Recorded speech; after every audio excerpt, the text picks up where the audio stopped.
बिस्मिल्लाहिर्रहमानिर्रहीम अस्सलाम वालेकुम। आज एक्सरसाइज 4.1 करेंगे और चैप्टर 4 का आगाज़ करेंगे। चैप्टर 4 है जी an introduction to analytic geometry या एनालिटिकल ज्योमेट्री। एनालिटिकल ज्योमेट्री क्या होती है, पहले वो बताते हैं फिर आगे चलते हैं। एक है जी ज्योमेट्री, एक है एनालिटिकल एनालिटिकल ज्योमेट्री और एक है यूक्लिडियन ज्योमेट्री। Euclidean geometry. अच्छा, अब इनमें फ़र्क क्या है? ज्योमेट्री आपको पता है शेप्स का, वैसे तो ये जियो और मीट्री वगैरह से मिलके बना है। लफ्ज़ जियो अर्थ को कहते हैं, मेट्री मेजरमेंट, ज़मीन की मेजरमेंट। और एनालिटिकल ज्योमेट्री जो आपने ज्योमेट्री मैट्रिक वगैरह में पढ़ी थी वो सिंपल ज्योमेट्री इस सेंस में थी। वैसे तो वो यूक्लिडियन ज्योमेट्री थी लेकिन उसे सिंपल ज्योमेट्री भी आप कह सकते हैं। अभी बताता हूँ यूक्लिडियन ज्योमेट्री क्या होती है। लेकिन एनालिटिकल और आम ज्योमेट्री में ये फ़र्क है कि अगर मैं ये सर्कल बनाऊँ और इसका मैं कहूँ जी हमने इसका रेडियस देखना है, इसका हमने एरिया फाइंड आउट करना है, इसका हमने डायमीटर देखना है, ये सर्कल है ना, तो वो सब कुछ ठीक है अपनी जगह, बिल्कुल सही है। लेकिन यही मैं कहूँ कि यही सारा कुछ हमने फाइंड आउट करना है, तो ये सिर्फ होगी ज्योमेट्री। लेकिन अगर मैं इधर बना दूं एक्सिस के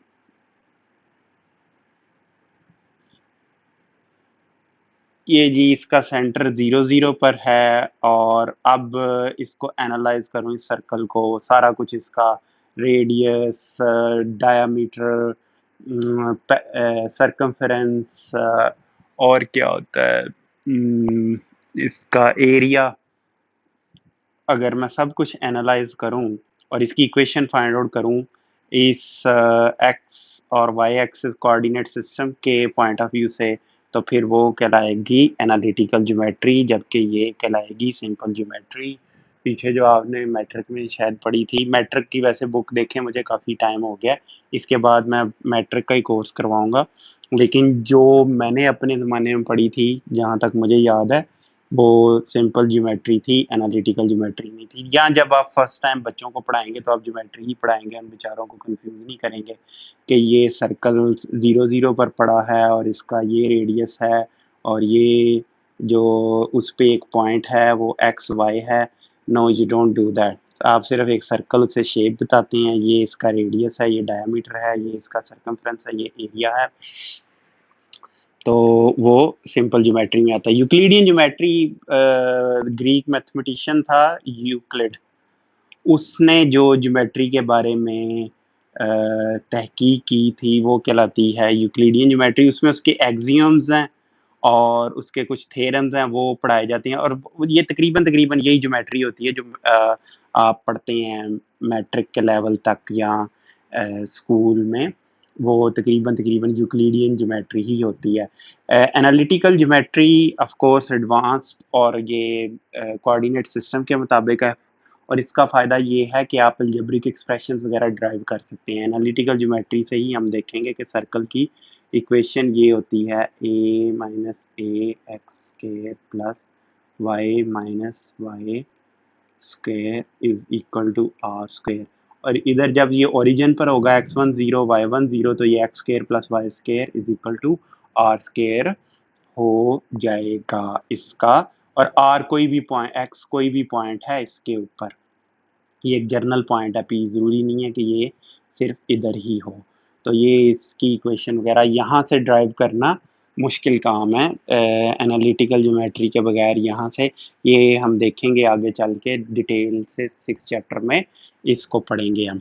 तो अब ये आपको पता चल गया ये क्या है। अब यहाँ पर वो कोऑर्डिनेट सिस्टम बता रहा है जनाब, ये आप पढ़ चुके हैं।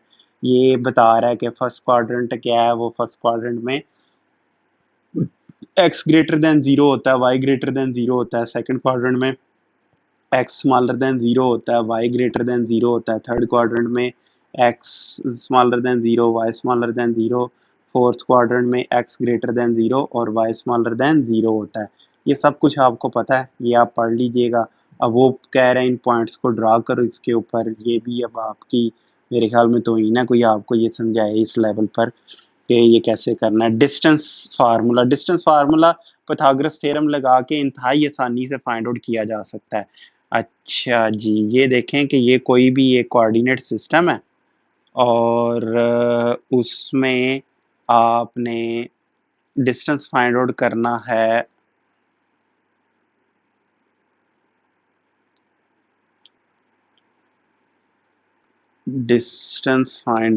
करना है किसी भी दो पॉइंट्स के दरमियान। पहले तो इस पॉइंट को देखें ना, ये कोई भी एक पॉइंट जर्नल पॉइंट है P, इसे x1 या x2 कह दें। तो अब ये ओरिजिन, अगर ये ओरिजिन है 0 0 और इस ओरिजिन से इसका डिस्टेंस, या इसको मैं ऐसे करूं, इस ओरिजिन से इसका डिस्टेंस ये होगा, ये x1 होगा, नहीं सॉरी, ये y1 होगा और ये डिस्टेंस कितना है, ये x1 है। ठीक है जी, इसमें कोई नई चीज़ नहीं आई, ये आप के पहले ही ये सारी चीज़ें आपके इल्म में हैं। अच्छा, अब एक और पॉइंट आप ले लें, कोई भी पॉइंट इधर ले लें, ज़रूरी नहीं कि ऊपर इधर नीचे किसी भी जगह हो। इसे P1 कह लें, ये P2 कह लें, ये x2 और y2 है। इसमें अगर आपने ये डिस्टेंस इन दोनों के दरमियान फाइंड आउट करना है तो वो कैसे करेंगे, तो वो मैं आपको करके दिखा देता हूँ। लेकिन आप देखें कि इसका अब ये डिस्टेंस ये x2 है और ये y2 है। ठीक है जी, इस पॉइंट का। और इस केस में आप देख सकते हैं कि ये डिस्टेंस हमने फाइंड आउट करना है। अगर आप यहाँ से एक ड्रा करें, ये और ये एक राइट एंगल ट्राइंगल बन गई है। ठीक है जी, ये डिस्टेंस कितना होगा, बल्कि इधर ये ब्लू कर देते हैं, यहाँ से लेकर यहाँ तक डिस्टेंस कितना होगा, ये होगा x2 माइनस x1। ये x2 माइनस x1 करना है आपने। x1 माइनस x2 मॉड अगर करेंगे ना, x2 माइनस x1 मॉड कर देंगे तो फिर कोई फर्क नहीं पड़ता चाहे x1 पहले आए या x2 पहले आए। लेकिन अगर आप मॉड नहीं ले रहे तो मेक श्योर कि जो बड़ा क्वांटिटी है वो पहले आए, यानी कि x2 पहले आए और फिर x1 आए। लेकिन इस केस में ये जो डिस्टेंस है ये कितना है, ये डिस्टेंस है y1 माइनस y2।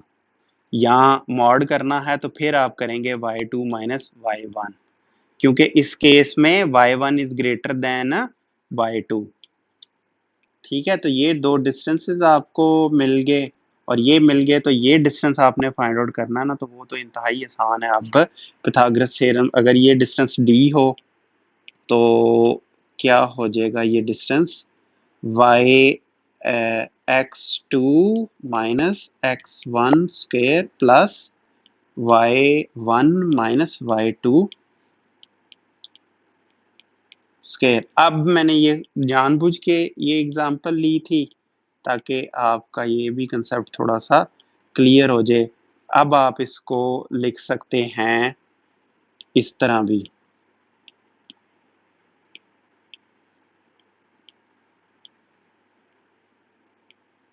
ये लें। अब आप इसको ऐसे भी लिख सकते हैं।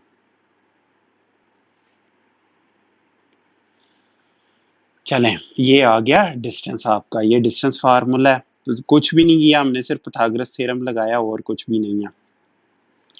अब ये फार्मूला ड्राइव किया, अब ये कहेगा कि इनका डिस्टेंस फाइंड आउट करो। इसमें जस्ट आपने यहाँ पर वैल्यूज पुट करनी है तो आपको मिल जाएंगी। इस केस में ये सर्कल है, सर्कल, और वो फिर वो डिस्टेंस पूछ रहा है, वो भी आप ये लगाकर आप देख सकते हैं। ये अब थोड़ा-सा अहम थ्योरम्स अब शुरू हो गए हैं और ये पहले आपने शायद नहीं पढ़े, तो अब ये हम देखते हैं कि ये कैसे हो रहा है। Point dividing the joint of 2 points in a given ratio, ये भी इंतहाई आसान है लेकिन है ज़रा अहम, तो मैं यहाँ पर आपको थोड़ा-सा एक्सप्लेन कर दूँ। कह वो रहा है कि कुछ भी नहीं कह रहा, इंतहाई आसान है। मैं आपको ये थ्योरम एक्सप्लेन कर दूं कि वो कहना क्या चाह रहा है।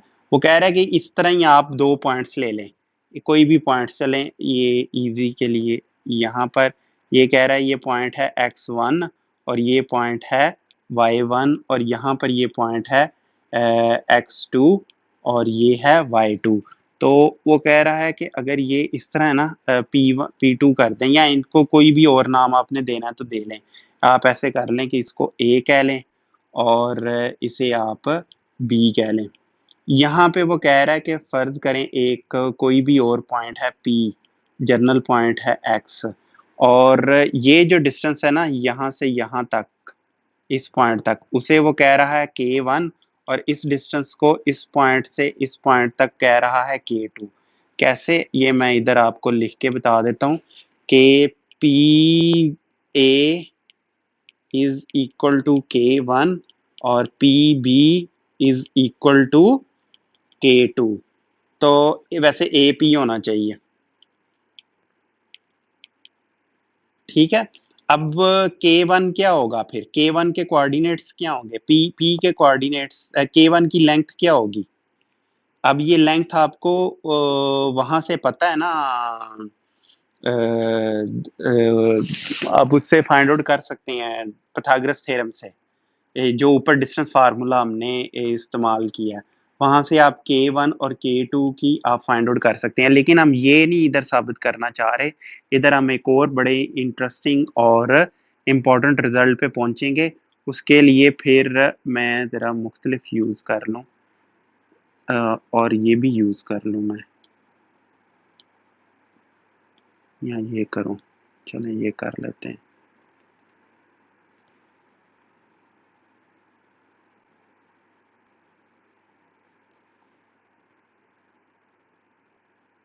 ये लें, ये कर दिया हमने। अब क्या होगा यहाँ पर, ये लें, यहाँ पर ये होगा कि जो K1 है वो देखें इस ट्राइंगल में, इन इन ट्राइंगल्स में इसका नाम कर लें C, इसका नाम यहाँ पर D कर लें और ये P कर लें। अब आप ये ट्राइंगल देखें, ए सी बी या ए बी सी ट्राइंगल के अंदर आप देखें कि हो क्या रहा है। इस केस में आप जो रेशो होगी K1 ओवर K2 वो किसके इक्वल होगी, K1 ओवर K2, ये रेशो होगी C D over D B के इक्वल होगी। ये क्योंकि जितनी ये बड़ी साइड होगी उतनी ही ये लेंथ बड़ी होगी, उस प्रोपोर्शन से इक्वल नहीं होंगी ये। C D is not equal to K1, लेकिन C D is proportional to length of K1। K1 की अगर साइड बड़ी हो जाएगी तो सी डी की का भी साइज बड़ा हो जाएगा, ये रेशो सेम होगी। तो ये सी डी किसके इक्वल है, एक्स माइनस x1 के, और ये किसके इक्वल है, x2 माइनस x के। यहाँ से आपने फाइंड आउट करना है पॉइंट x, तो आपके पास एक बड़ा इंटरेस्टिंग रिजल्ट आ जाएगा। जब आप k को मल्टीप्लाई करें, ये आएगा K1 x2 minus x K1 x K2 minus x1 K2।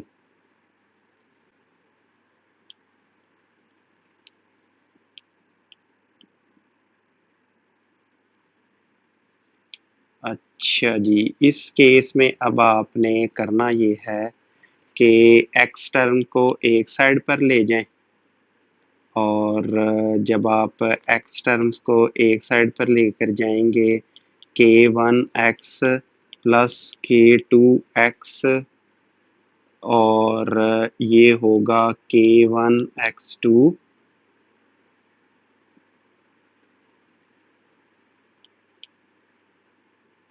Plus x one के टू।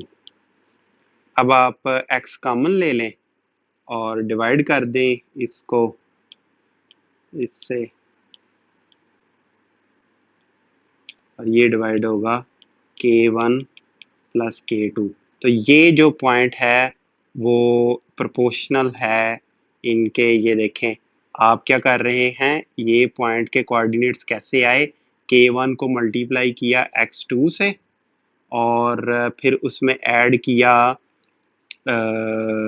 के टू को मल्टीप्लाई किया एक्स वन से और इसको के वन प्लस के टू से डिवाइड कर दिया। तो इस पॉइंट के आपके पास कोऑर्डिनेट्स आ जाएंगे जब के वन प्रोपोर्शन के टू के हिसाब से इस लाइन को आप डिवाइड करेंगे।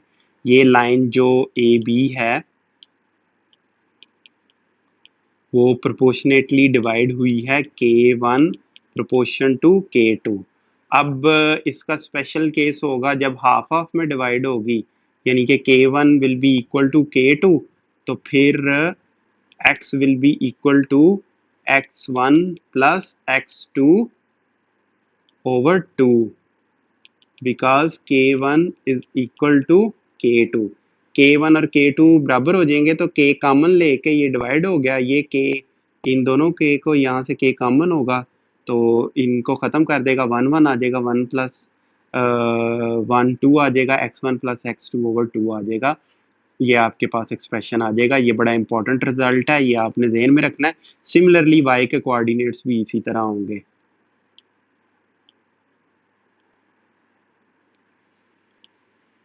यही रिजल्ट वैलिड होगा वाई के लिए भी।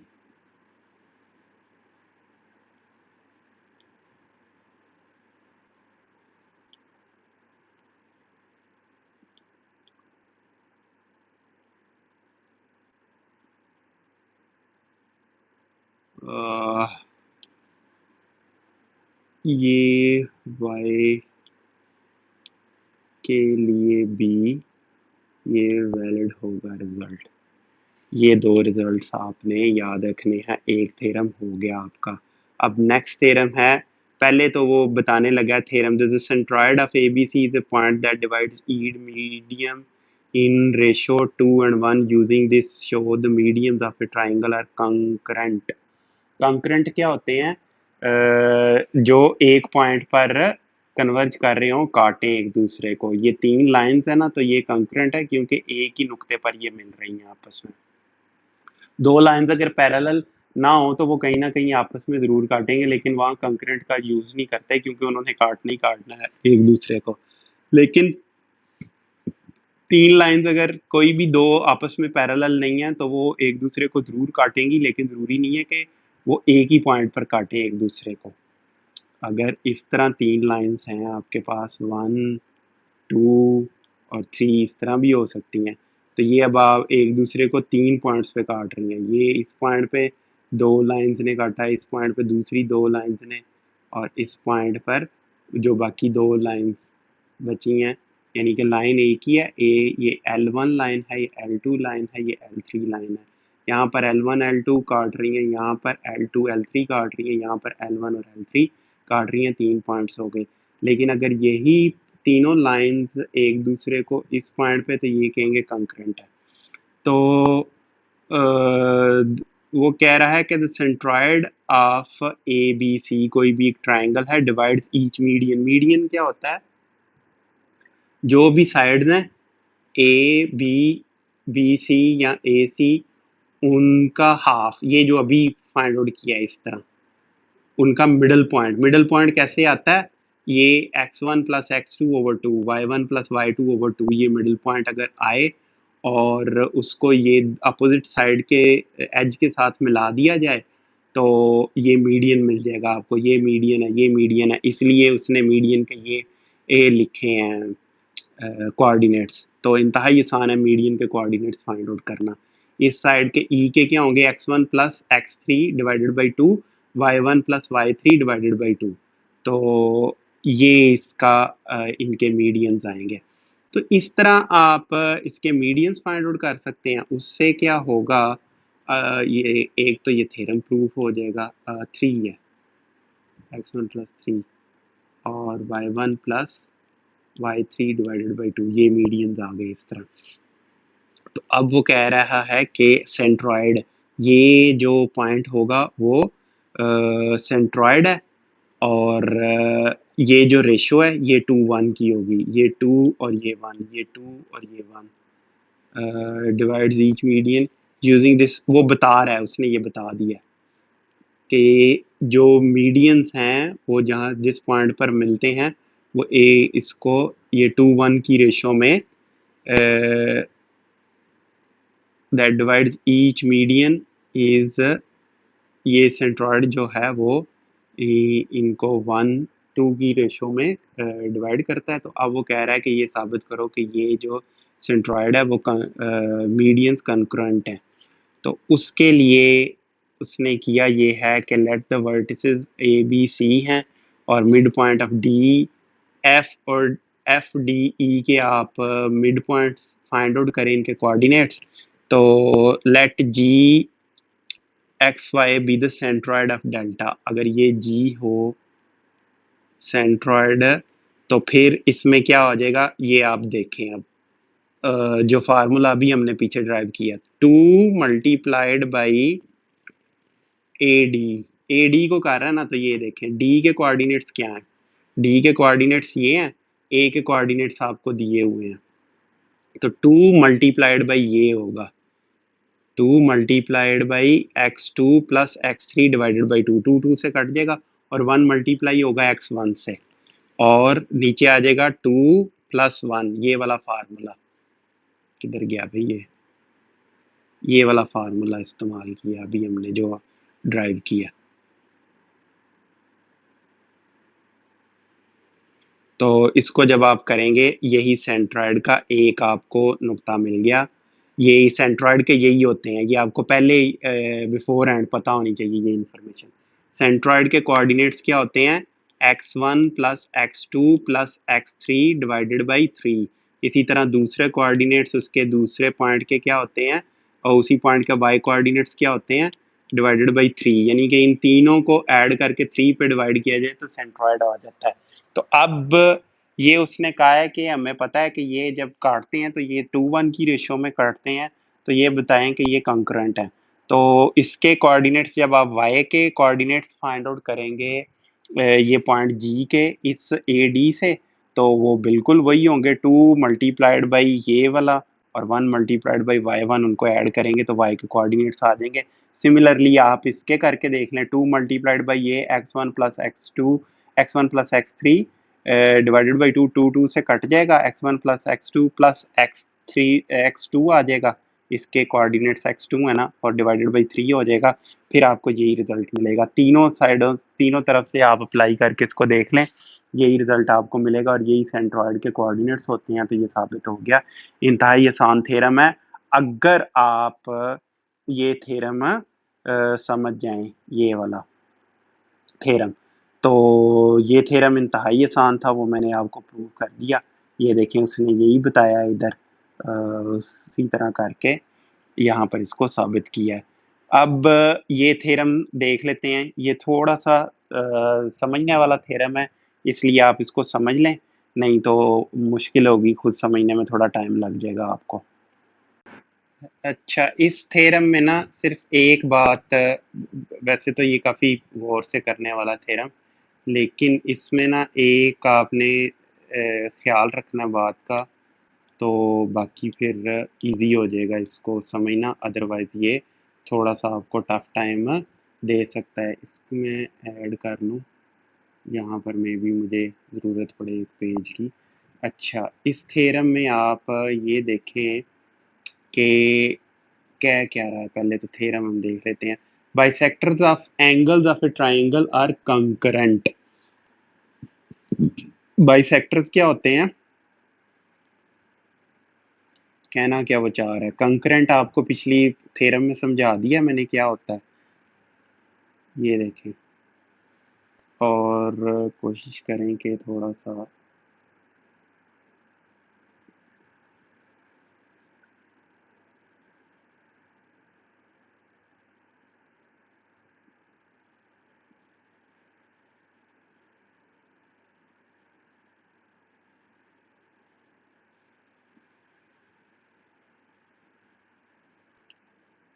बल्कि इसको थोड़ा सा और नॉन लीनियर करूँ। हाँ, अब ठीक रहेगा, ये सही है। अच्छा जी, ये समझ लें ये बी है, ये डी है, ये ए है, ये x1 है, ये बल्कि इनको इस तरह करना चाहिए मुझे, ये a है x1 y1, a के सामने वाली साइड ये a होती है, इसका डिस्टेंस a होगा, और b के सामने वाली होती है, ये b कर लें, c के सामने वाली क्या होती है, स्मॉल c, यानी कि इसकी लेंथ c है, और इसके कोऑर्डिनेट्स हैं y3 x3 y3, b के कोऑर्डिनेट्स हैं x2 y2, और ये कह रहा है कि बाइसेक्टर, यानी कि इस एंगल को जो बाइसेक्ट करेगी ना लाइन, जब आप इस एंगल को बाइसेक्ट करेंगे तो वो कह रहा है कि वो कंकरेंट होंगी। कंकरेंट का क्या मतलब है?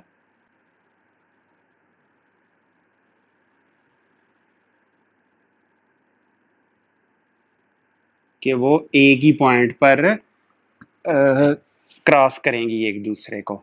तो इसको आप आई कह लें, ये डी है, ये बी है, और इसे आप डी कह लें, ठीक है जी, और ये लेंथ ए है। अब थ्योरम में वो कह रहा है कि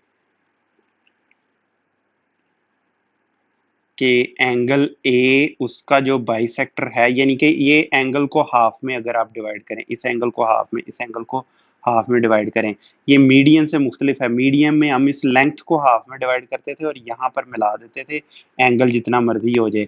अब हम यहाँ पर कोई पॉइंट चूज नहीं कर रहे, हम इस एंगल को यहाँ से इस बी से एक लाइन ड्रा करेंगे जिस एंगल को हाफ में डिवाइड कर रही हो और इधर तक आ जाए। तो जिस पॉइंट पे यहाँ कट करेगी, जिस पे यहाँ ये जो लाइन बनेगी, वो भी कह रहा है, जबकि ये सेंट्रॉइड नहीं होगा, अब इसको वो देख लें, वो नहीं कह रहा कि ये सेंट्रॉइड है। तो उस वजह से आप ये देखें कि ये आपके पास एक अब इसको देखें कि जो एंगल ए है उसको जब आपने बाइसेक्ट किया तो वो पॉइंट डी उसने बना दिया।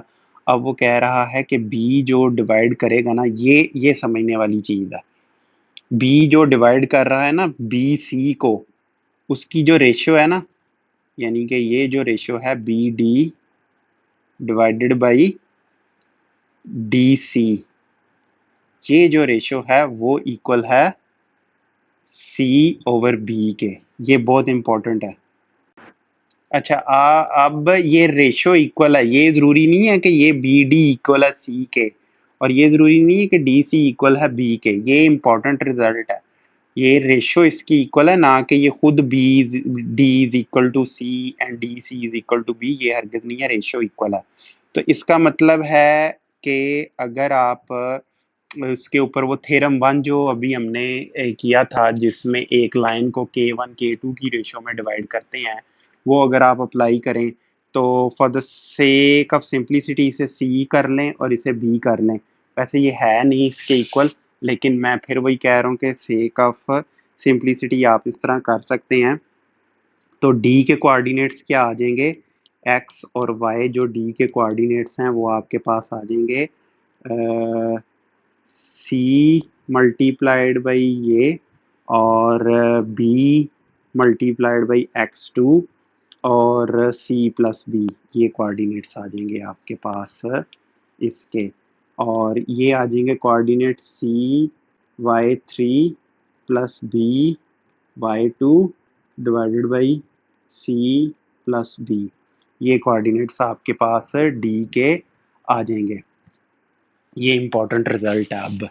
अब आगे चलते हैं, तो उससे ये होगा कि द बाइसेक्टर ऑफ बी, अब हम फाइंड आउट करेंगे। तो इसी तरह जो बी के बाइसेक्टर, जी बी को जो आपने बाइसेक्ट किया है, अब ये रेशो ये या इसका जो भी पॉइंट है वो ए सामने इसके, ए किसके होगा, इसकी रेशो और इसकी रेशो ए और सी की रेशो के इक्वल होगी। ठीक है, जैसे इसके सामने था ना, ये यहाँ से सी इधर आ गया, ये इक्वल नहीं है, मैं फिर बता रहा हूँ, रेशो के लिए मैंने सिर्फ ये लिखा है इनको। यहाँ से मैं इसको मतलब सर्कल में कर दूं, ये इक्वल नहीं है। इसी तरह ए चला जाएगा इधर और सी आ जाएगा इधर रेशोज के लिए, और ये पॉइंट जो भी इसका नाम अगर आपने रखना है डी ई कर दें, ई कर दें इसका, और इसको एफ कर दें। और अब क्या होगा, अब रेशो होगी सी ई ओवर ई ए, रेशो किसके इक्वल होगी, ये ए ने इधर जाना है, ए ओवर सी के इक्वल होगी। ठीक है जी।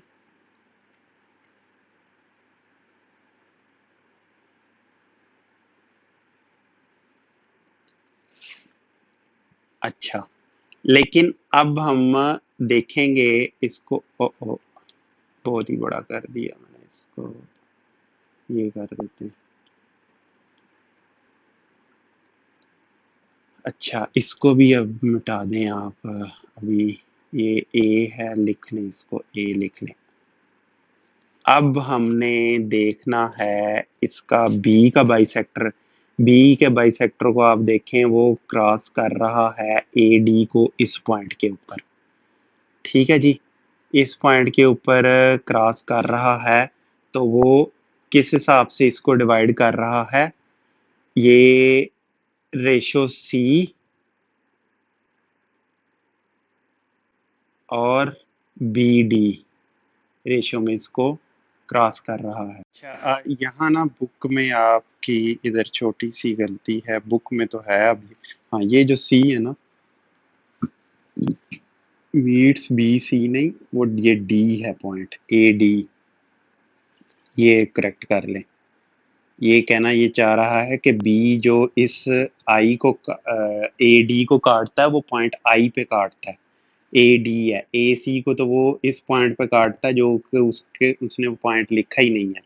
तो ए डी को कहाँ पे काटता है, आई पे काटता है। अब आई की वो कह रहा है कि ये और ये साइड जो है आई डी टू आई ए, उसकी जो रेशो है वो इसके सामने कौन सा ही है, साइड सी है, और इसके सामने कौन सी साइड है, बी डी है। वो कह रहा है कि वो रेशो है, यानी कि B D ratio D C is equal to, ये तो पहले ही हम फाइंड आउट कर चुके हैं ना, लेकिन ये जो रेशो है ना इनकी, divides I D in ratio, यानी कि ये जो रेशो है बी आई और आई, और ये सॉरी ए आई और आई डी जो रेशो है, यानी कि वो है सी ओवर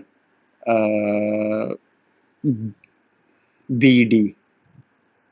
इस रेशो को वो कह रहा है आई ए ओवर आई डी जो है, इसके सामने वो सी है, सी ओवर बी डी कह रहा है, ये रेशो।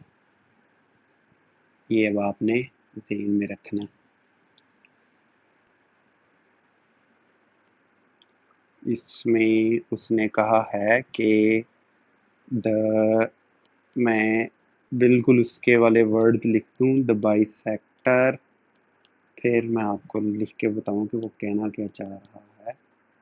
बी मीट्स ए सी, ए सी नहीं ए डी होना चाहिए इधर, मीट्स ए डी एट आई।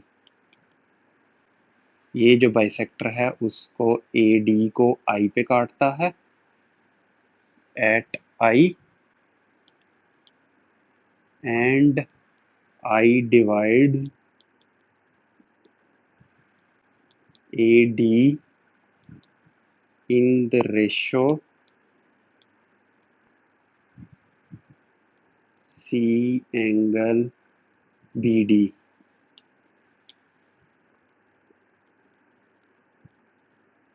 ये ले, और ये रेशो कौन सी बन रही है, आई ए ओवर डी आई, ये रेशो बन रही है B D.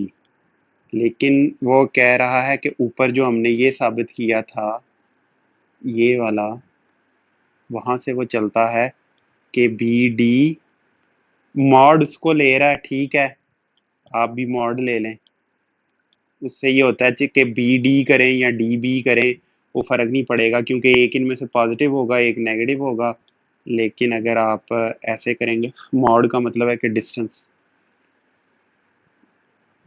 C over B, यहाँ इसे कर सकते हैं D C over B D, mod हो जाएगा बी ओवर सी। अब आप ऊपर नीचे ऐड कर दें, बी डी ऐड कर दें इसमें, D C plus B D,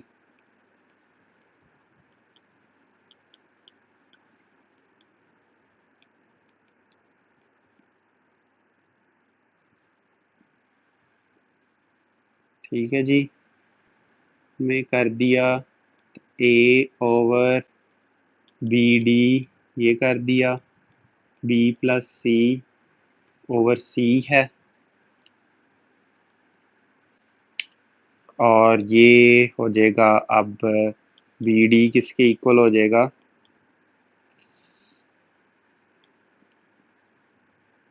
ए सी ओवर बी प्लस सी। इसे इधर ले जाएं, ये ए सी आ जाएगा डिवाइडेड बाई ए प्लस सी, इसके इक्वल आ गया। और आई डिवाइड्स, अब इससे यहाँ पर पुट कर देना ये बी डी, ये बी डी,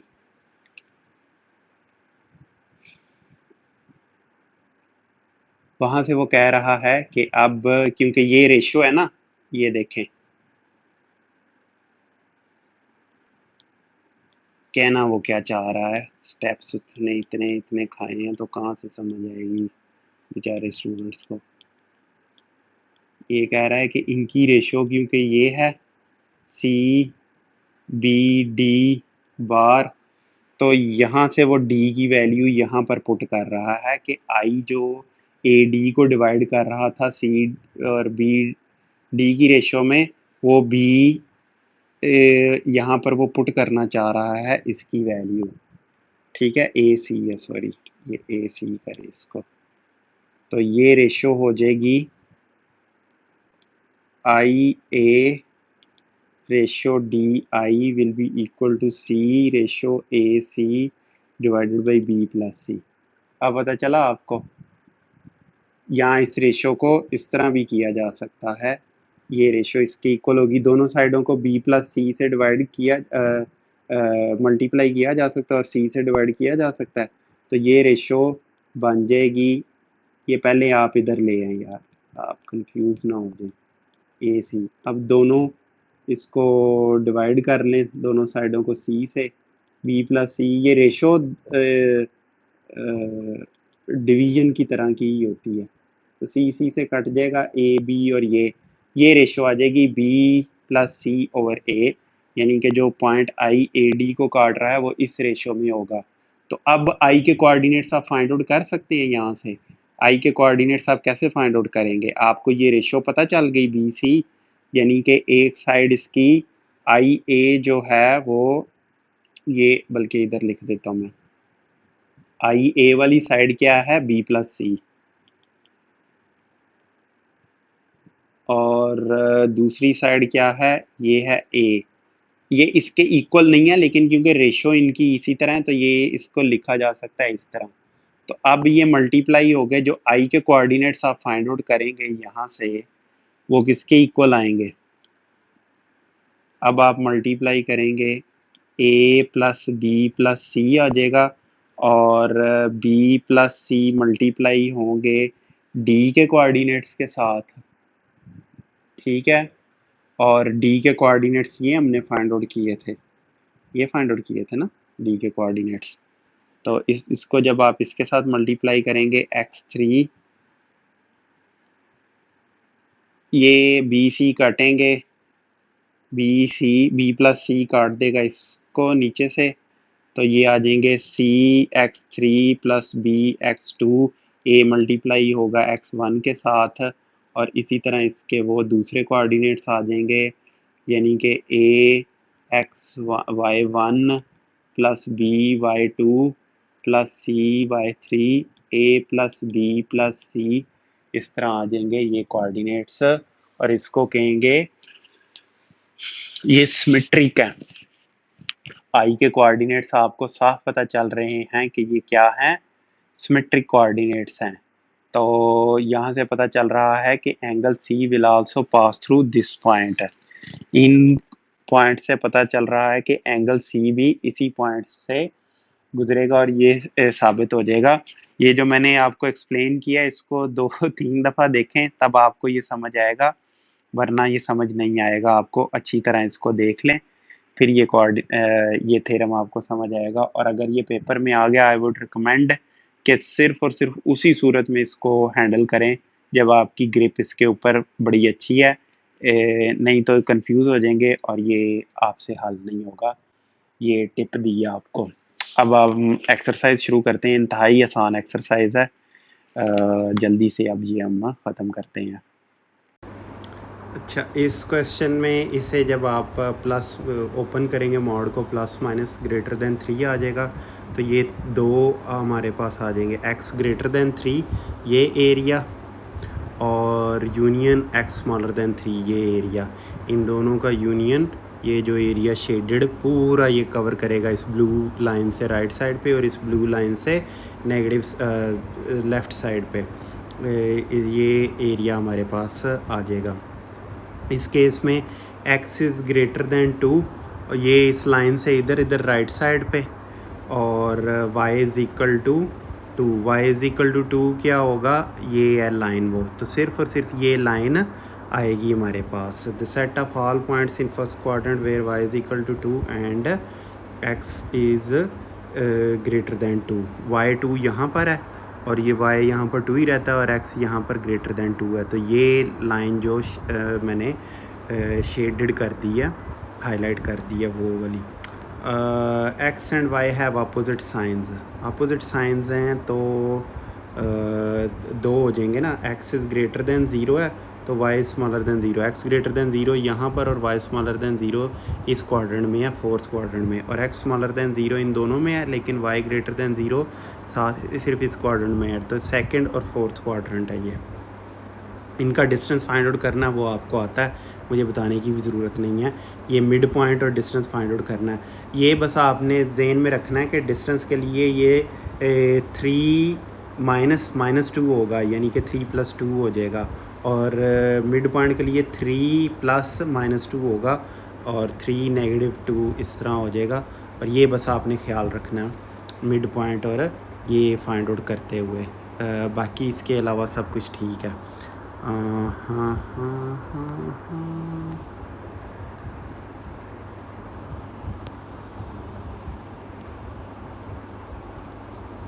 यहाँ पर फिर वही क्वेश्चन, और यहाँ पर भी आपने मिड पॉइंट और वो फाइंड आउट करना है डिस्टेंस, वो बिल्कुल जो पीछे हमने टेक्निक इस्तेमाल की है उसी तरह से ये होगा। थर्ड पार्ट में भी वही करना है, कोई इसमें नई चीज़ नहीं है। Which of the following points are at a distance of 15, यहाँ इसका डिस्टेंस इनका सबका फाइंड आउट करें, और जो 15 के जिसका डिस्टेंस इक्वल आएगा वो ट्रू हो जाएगा, बाकी फॉल्स हो जाएंगे।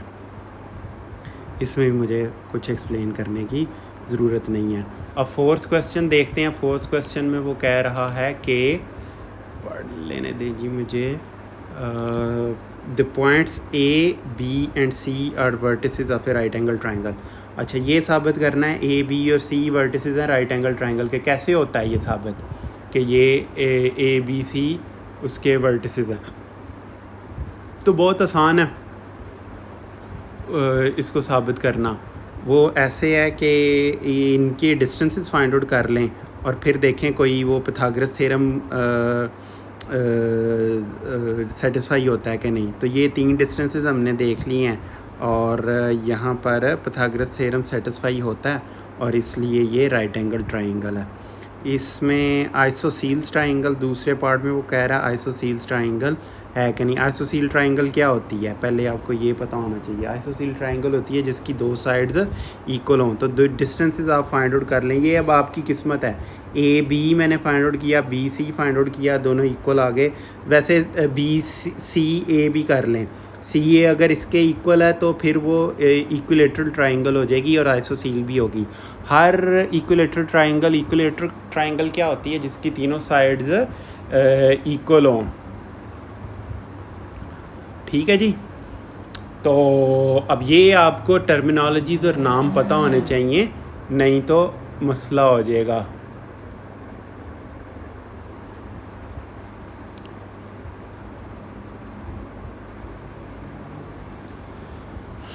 आइसोसील्स इक्विलेटरल, अदरवाइज़ फिर आगे नहीं हम चल सकेंगे। आई एम एक्सपेक्टिंग कि आपकी बेसिक्स स्ट्रॉन्ग हैं। The points A B C and D are vertices of a parallelogram. Parallelogram क्या होती है? जिसकी 4 साइड्स हों और एंगल्स 90 डिग्री हों। अब इसकी स्पेशल केस ये पैरेललोग्राम के होते हैं वो ये रेक्टेंगल और स्क्वायर। रेक्टेंगल और स्क्वायर क्या हैं? इसकी स्पेशल केसेस हैं।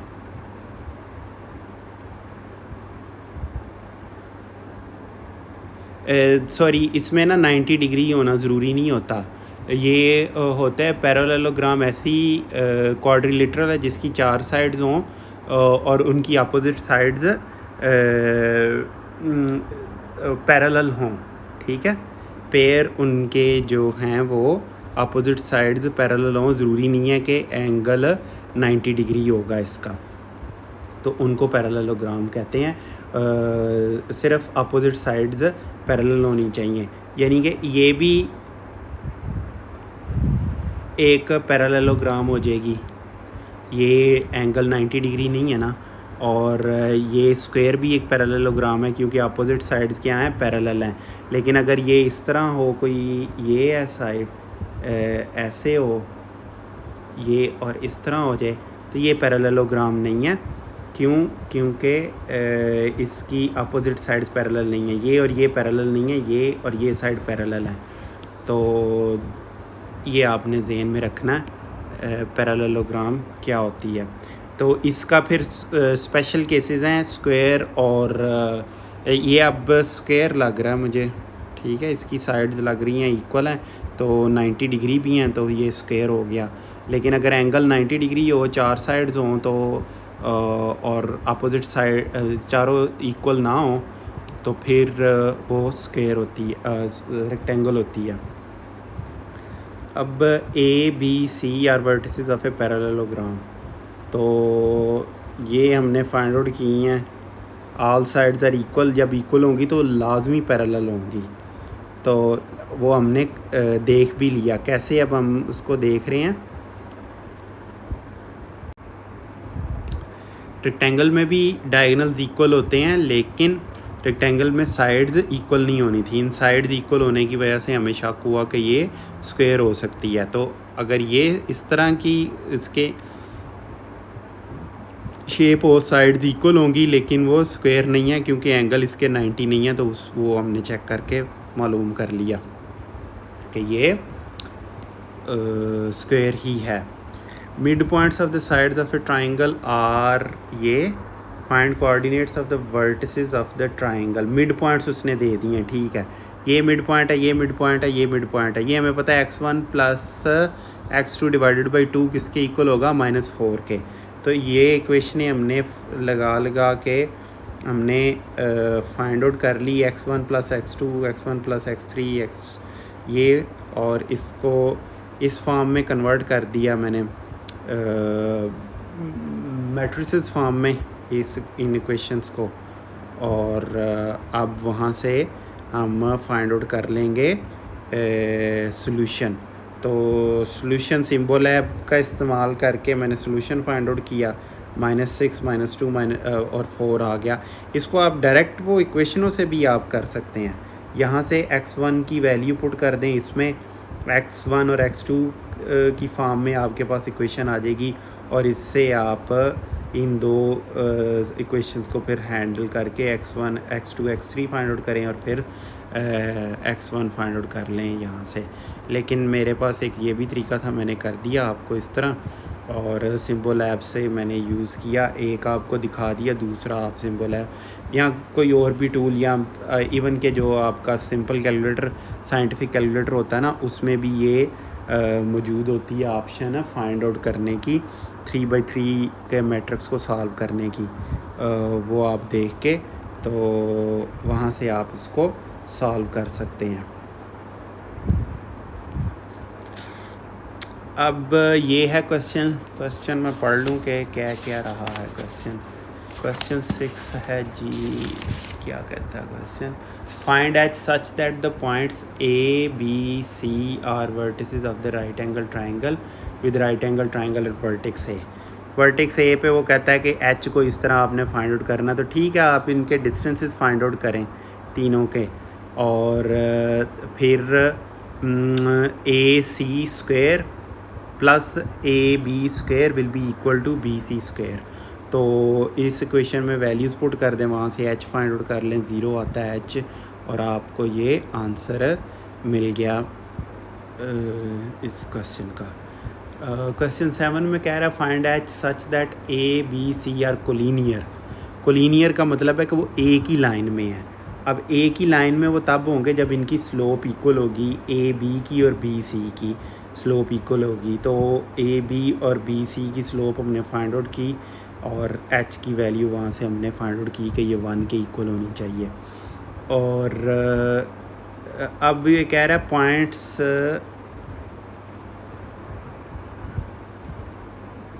ए B are ends of a diameter of a circle, find the centre and radius of circle. इंतहाई आसान है, ये 2 पॉइंट्स हैं, ये आपको पता है मिड पॉइंट हमने फाइंड आउट करना है। -5 + 5 0 आ जाएगा, -2 और -4 को ऐड करेंगे, -6 0 और -3 आ जाएगा। और अब ये डिस्टेंस इसका फाइंड आउट करेंगे तो डायमीटर आ जाएगा। यहाँ इसका और इसका डिस्टेंस कर लें, इसका और इसका कर लें, तो आपको इसका रेडियस मिल जाएगा। मैंने पहले डायमीटर फाइंड आउट किया, 2 पे डिवाइड किया, तो ये आपको मिल गया। अब find H such that the points A B C are vertices of a right angle triangle. फिर वही क्वेश्चन दोबारा आ गया, ये आपके सामने है। इसको मैंने यहाँ पर इस तरह सॉल्व किया, तो उसने मुझे एच की वैल्यू ये दे दी, और उसको सिंप्लीफाई किया तो ये 2 एच की वैल्यूज़ दे दी। ये सारे आपने इसको सॉल्व करना है आपने खुद। ठीक है जी, मैं देखूँ इसको, अगर ये कन्वर्ट कर दे इसको, चलें। अब वो कह रहा है ए quadrilateral has points A, B, C and D as its vertices. Find the midpoints of its sides. Show that the figure formed by joining the midpoints consecutively is a parallelogram. Quadrilateral क्या होती है? जिसकी 4 sides हों, कोई angle की कोई restriction नहीं है, किसी भी तरह उसकी 4 साइड्स हों, क्लोज्ड फिगर होनी चाहिए बस, तो उसे क्वाड्रिलेटरल कहेंगे। तो वो कह रहा है कि उसके मिड पॉइंट्स अगर हम मिला दें तो शो करें कि figure found by mid points consecutively is a parallelogram. Parallelogram क्या है? वो साइड वो फिगर जो क्लोज्ड हो, 4 साइड्स हों और अपोजिट साइड्स पैरेलल हों उसकी। ज़रूरी नहीं है कि वो इक्वल हो ना इक्वल हो, बस अपोजिट साइड्स पैरेलल होनी चाहिए उसमें। और अब हम क्या करेंगे, ये हमें वर्टिसेस दिए हुए हैं A B C, हमने A B C कर लिए, उनके मिड पॉइंट्स हमने फाइंड आउट कर लिए।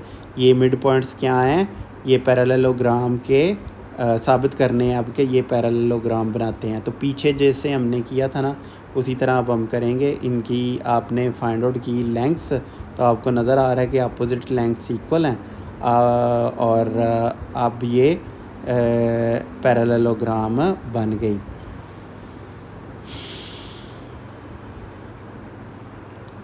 Find H such that quadrilateral with the vertices A, B, C and D is parallelogram.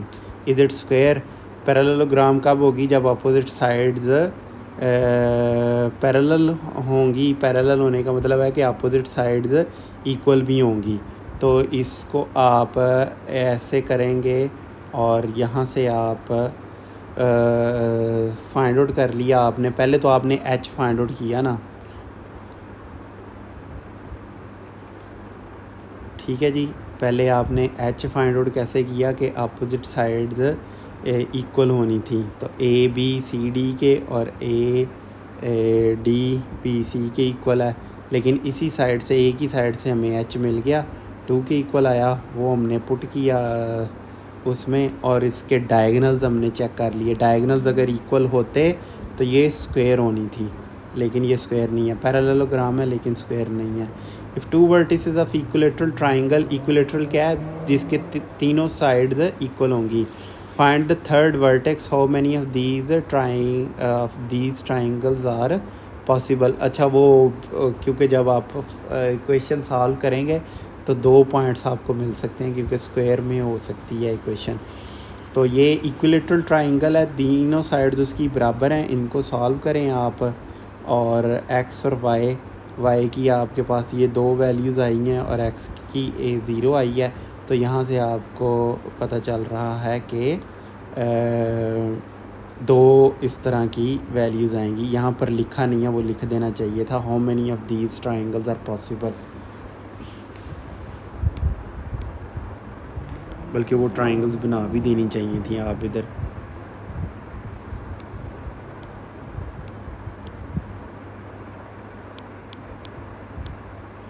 To values of y means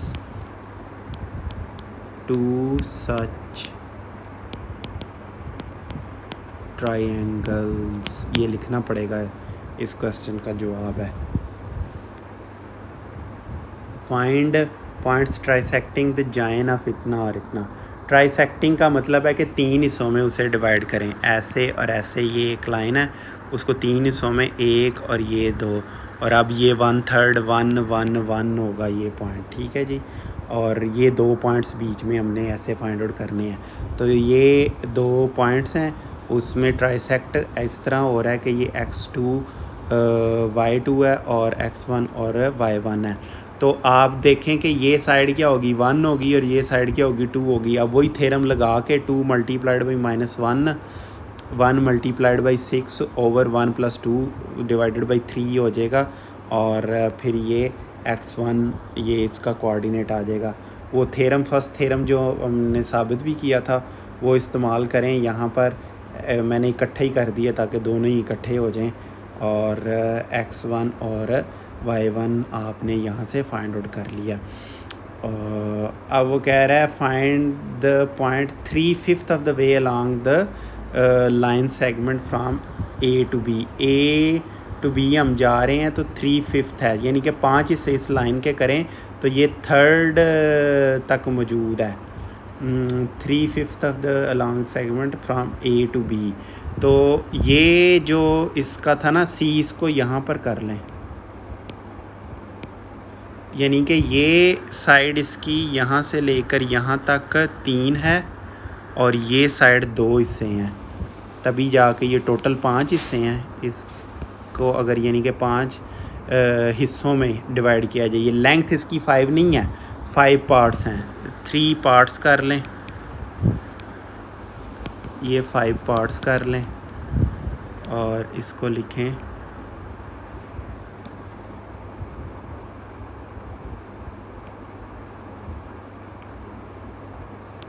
2 parts. ये इतना हिस्सा यहाँ से यहाँ तक 2 पार्ट्स है। अब क्या होगा ये देखें, सी के कोऑर्डिनेट्स क्या होंगे, 3 मल्टीप्लाइड बाई 5 हो रहा है, -5 नहीं हो रहा, 3 multiplied by 5, 2 multiplied by -5, 3 multiplied और ये डिवाइड 5 हिस्सों में किया तो फिफ्थ के साथ करेंगे, 3 multiplied by 3 plus 2 multiplied by 8, 3 plus 2 1 और 5 हो जाएंगे सी, और ये आपके पास क्वेश्चन 14 हल हो जाएगा। Find the point on the join of A and B and this is twice as far from A as B from A and lies on the same side of B and on the opposite side of the B। वो कह रहा है कि A और B है ना, ये points हैं A और B, यहाँ पर मैं पॉइंट्स इधर ड्रा कर दूँ, ये पॉइंट है B, ये पॉइंट है A और ये पॉइंट है C। तो नहीं, बस ये 2 पॉइंट्स हैं। तो पहले पार्ट में वो कह रहा है कि अपोजिट साइड है, on the same side of A as B does, जिस साइड पर B है ना उसी साइड पर A के C है, यानी कि उसी साइड पर आगे जाएं, उतना ही लेंथ जितना ए से बी हमने ट्रैवल किया उतना ही आप मज़ीद ट्रैवल करें तो सी मिल जाएगा हमें। तो ये अगर डिस्टेंस 1 है तो ये भी डिस्टेंस 1 होगा, तो ये 1-1 की रेशो आ जाएगी, टोटल 2 पार्ट्स हो जाएंगे इसके, डिस्टेंस 2 नहीं होगा, ये डिस्टेंस नहीं है सॉरी, अगर ये जितना ये डिस्टेंस है उतना ये डिस्टेंस है, तो 1-1 की रेशो में ए बी और बी सी आ गए। अब देखें इसके ऊपर आप, ये मिड पॉइंट में हो गया, आप 1 multiplied by x plus 1 multiplied by 1 divided by 2 करेंगे तो आपके पास ये 5 के इक्वल आएगा, और यहाँ से आप x सॉल्व करेंगे तो x plus x is equal to 9 आ गया। इसी तरह आपके पास y आ जाएगा। अब सेकंड पार्ट में है कि अपोजिट साइड पर है, अगर b इस साइड पर है तो c इस साइड पर यहाँ पर होगा, और जितना डिस्टेंस यहाँ पर ट्रैवल किया उतना ही डिस्टेंस इधर करना है। वो देखें ये फिगर बनेगी। तो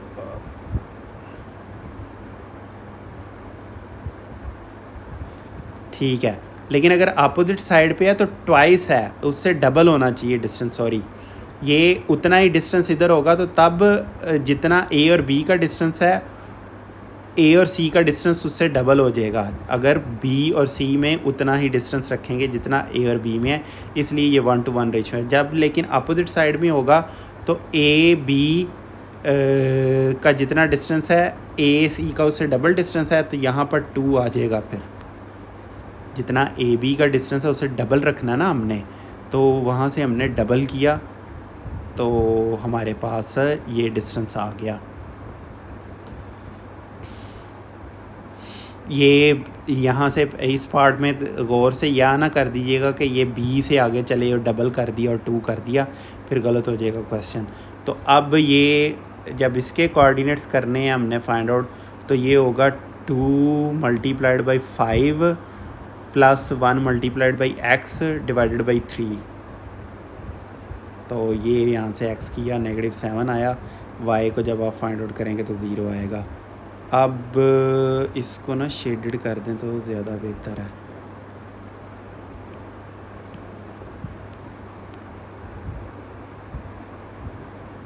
अब ये क्वेश्चन 16 कह रहा find the point which is equidistance from the point A B and C, what is the radius of the circumference of A B सी।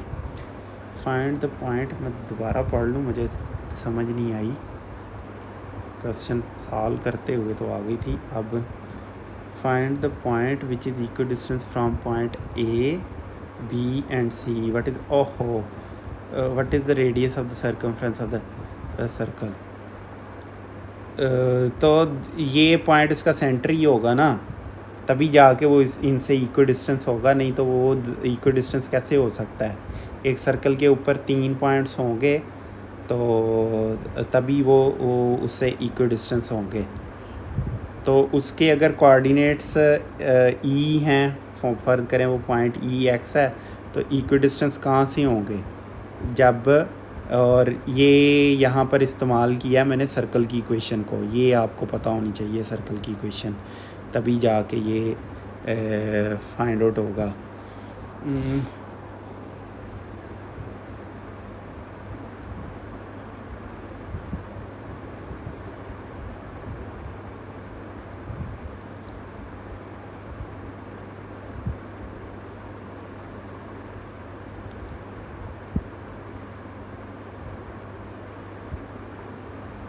अच्छा चलें, ये पॉइंट फाइंड आउट कर लिया यहाँ से।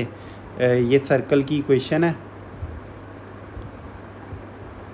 या ना भी हो, सर्कल की इक्वेशन ना भी हो तो डिस्टेंस फार्मूला हमने इस्तेमाल किया, सॉरी सर्कल की इक्वेशन नहीं है, डिस्टेंस फार्मूला इस्तेमाल करके एक्स और वाई की हमने वैल्यूज़ फाइंड आउट कर ली हैं। तो एक्स 1 आया और ये 1 और 6 आ गया। तो रेडियस वहाँ से हमने फाइंड आउट किया है, वो रेडियस आर की इक्वल आ गया। रेडियस कहाँ से फाइंड आउट हुआ है? ई ए से।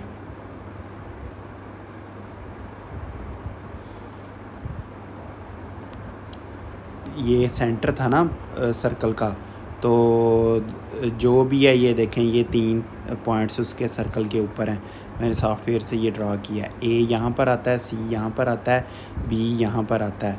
तो ई ए और ई बी से, ई ए और ई बी से हमने फाइंड आउट कर लिए ई के कोऑर्डिनेट्स, और यहाँ से ई ए या ई सी से भी आप करके देख सकते थे, यही रेडियस आना था। देखें 4 - 1 3 होता है, 3 स्क्वायर, और 6 - 2 क्या होता है? 4 होता है, 4 स्क्वायर, और उनका स्क्वायर रूट लेंगे 5 आ जाएगा। ये हल हुआ। अब वो कह रहा है the points are the vertices of a triangle, find incentre of the triangle. अब ये आपको इन सेंटर और सर्कम सर्कल ये पीछे हमने फर्स्ट ईयर में पढ़े हैं, वहाँ से जाके आप देख लें, मैं यहाँ पर आपको एक्सप्लेन नहीं करूँगा। तो अब यहाँ पर आप देख लें कि हमने फाइंड आउट कैसे किया है, जाके फर्स्ट ईयर में, या नहीं है तो गूगल करके देख लें।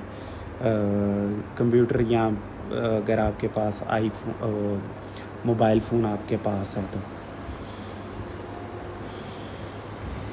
डिस्टेंस फाइंड आउट किया हमने, बी सी, और सी ए फाइंड आउट किया, और ए बी फाइंड आउट किया। तो जी क्या होगा? इन सेंटर, आपको पता है इन सेंटर क्या होता है? इन सेंटर के कोऑर्डिनेट्स ये होते हैं x1 plus B x2 plus C x3 over a plus B plus C. ये अभी हमने वो आखिरी थ्योरम जो किया था उसमें भी ये देखा था। और y किसके इक्वल होगा? इसके इक्वल होगा। यहाँ पर हमने वैल्यूज़ पुट की, ए बी सी हमने ऊपर फाइंड आउट किया है, और y1 y2 y3 हमें गिवन है। 5/2 5/2 ये 2 पॉइंट्स आ गए हमारे पास, और सेंट्रॉयड के ये कोऑर्डिनेट्स होते हैं। ये हमने इन सेंटर फाइंड आउट कर लिया, और वो देखें जो मैंने ड्रा किया उससे सॉफ्टवेयर से, वो भी यही आता है। अब ये मैंने कैसे ड्रा किया, ये जैसे ही इंशाल्लाह ताला ये कोर्स ख़त्म होगा, मैं ये सॉफ्टवेयर भी आपको सिखाना शुरू कर दूंगा। It's very useful and helpful.